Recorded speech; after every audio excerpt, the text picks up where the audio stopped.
जो भी हमारे पार्टी में आते हैं रीज़न करके आना पड़ेगा, जो भी पार्टी का हो, उसके बाद ही हमारे पार्टी के अंदर आ सकते हैं। मगर कांग्रेस पार्टी में ऐसे नहीं। स्टेट गवर्नमेंट ने अलग अलग बिजनेसमैन्स का, सिनेमा एक्टर्स का, इम्पोर्टेंट लोगों का टैपिंग करके उनका प्राइवेट जो कन्वर्शंस होता है उसको रिकॉर्ड करके ब्लैकमेल करके करोड़ों रुपए इनसे वसूल किया है। इस विषय पर बड़ा चर्चा होना चाहिए, इन्वेस्टिगेशन होना चाहिए। हमारे साथ तेलंगाना के प्रदेश अध्यक्ष और केंद्र मंत्री किशन रेड्डी जी जुड़े हैं।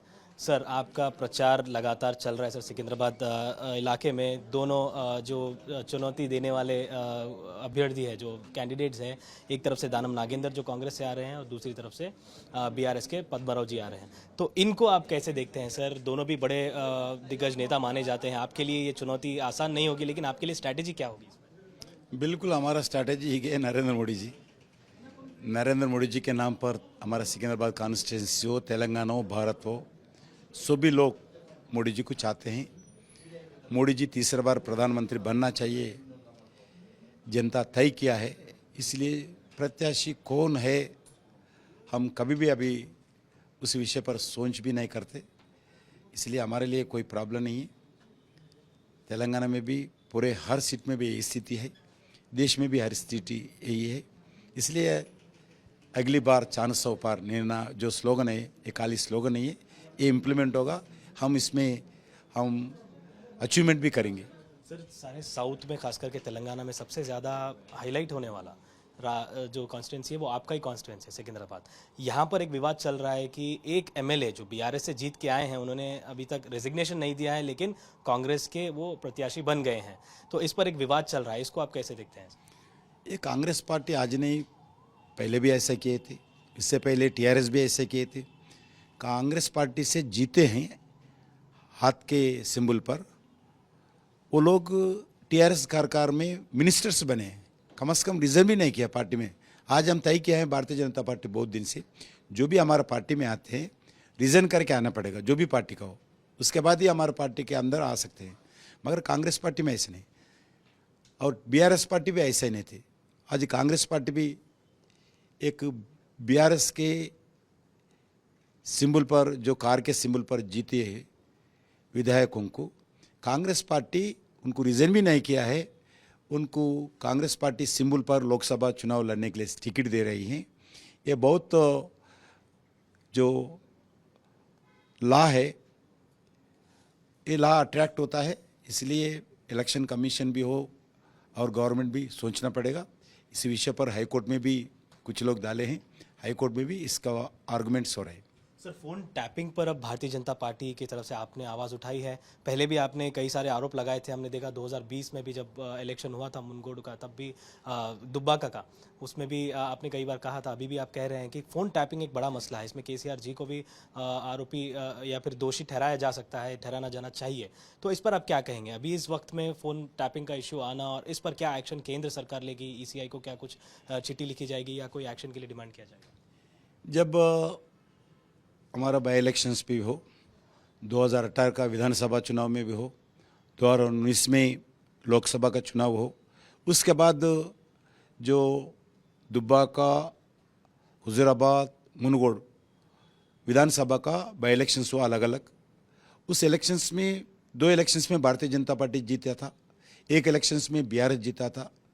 इस 3 इलेक्शंस में भी हमारा पार्टी को हराने के लिए केसीआर, बीआरएस सरकार पूरा पावर को मिसयूज करते हुए हमारा नेताओं का, पूरा इम्पोर्टेंट लोगों का, खुद का पार्टी का लोगों का फ़ोन टैपिंग करके और इलेक्शंस में वो फ़ायदा करने के लिए प्रयास किया है, हमारे को हराने के लिए प्रयास किया है। आज पुलिस ऑफिसर्स ने एक्सेप्ट किया है, पुलिस स्पेशल टीम उनका वाहनों में, उनका व्हीकल्स में टीआरएस का पैसा लेके वोटर्स को बांटा है बीजेपी को हराने के लिए।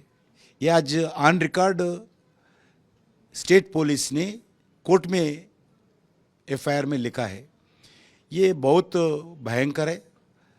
इलेक्शन समय पे अलग अलग ऐसी पूरे लोग, not only politicians, state government ने अलग अलग बिजनेसमैन्स का, सिनेमा एक्टर्स का, इम्पोर्टेंट लोगों का टैपिंग करके उनका प्राइवेट जो कन्वर्शंस होता है उसको रिकॉर्ड करके ब्लैकमेल करके करोड़ों रुपए इनसे वसूल किया है।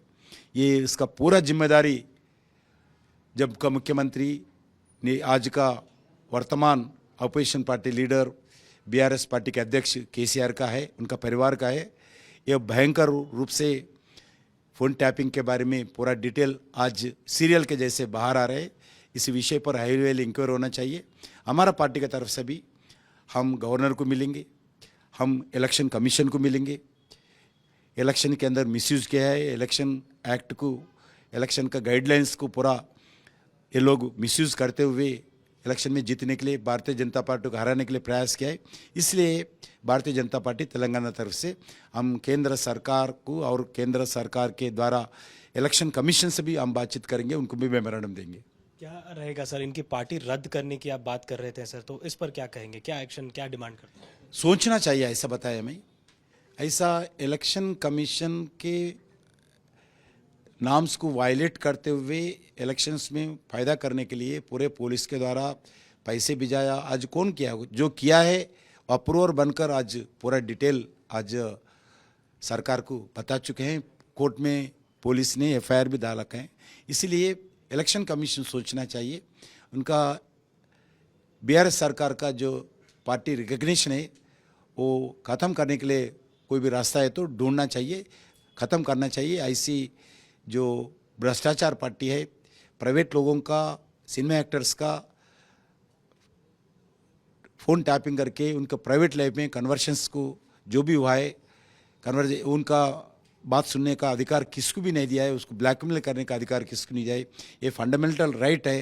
ये फंडामेंटल राइट को आज टीआरएस सरकार ने ख़त्म किया है। इस विषय पर बड़ा चर्चा होना चाहिए, इन्वेस्टिगेशन होना चाहिए। सर एक आखिरी सवाल सर, पानी का विवाद अभी चल रहा है, चुनाव से पहले इस विवाद पर भारतीय जनता पार्टी भी बोल रही है सर, तो क्या आप कहना चाहेंगे, चुनाव से पहले ये हो रहा है, वादा किया गया था किसानों को, और सिटी में भी कई सारे इलाके ऐसे हैं जहां पर पानी की दिक्कत अभी हो रही है, इस पर आप क्या कहेंगे? बिल्कुल सही बात है। आज तेलंगाना में राट जैसा रास्ते में जा रहे हम, गाँव में पीने का पानी नहीं है। हैदराबाद जैसा शहर में भी पैसा नहीं, पानी नहीं है। हैदराबाद को कृष्णा वाटर आता है, गोदावरी वाटर आता है, आने के बाद भी आज पीने का पानी सप्लाई नहीं कर पा रहे। मैं इलेक्शन कैंपेन में बस्तियों में जा रहा हूँ, हर जगह, हर महल्ले में, हर कॉलोनी में, हर बस्ती में, हर स्लम में भी यही कंप्लेंट है, पीने का पानी 2 दिन 3 दिन नहीं आ रहे। इसीलिए ग्राउंड वाटर भी बिल्कुल एक बूंद का पानी नहीं है, ये स्थिति है। इसलिए मैं सरकार से डिमांड किया हूँ। कल हम सत्याग्रह भी कर रहे तेलंगाना भर में किसानों के बारे में। जो गारंटी दिया है किसानों के लिए कांग्रेस सरकार, उसमें गारंटी एक भी अमल नहीं किया है। और उसके अलावा ये ड्राफ्ट का स्थिति है और उनका क्रॉप्स पूरा ड्राई हो रहा है और एनिमल्स को, पशुओं को दाना नहीं मिल रहे, खाने का दाना नहीं मिल रहा है। ये स्थिति है तेलंगाना में।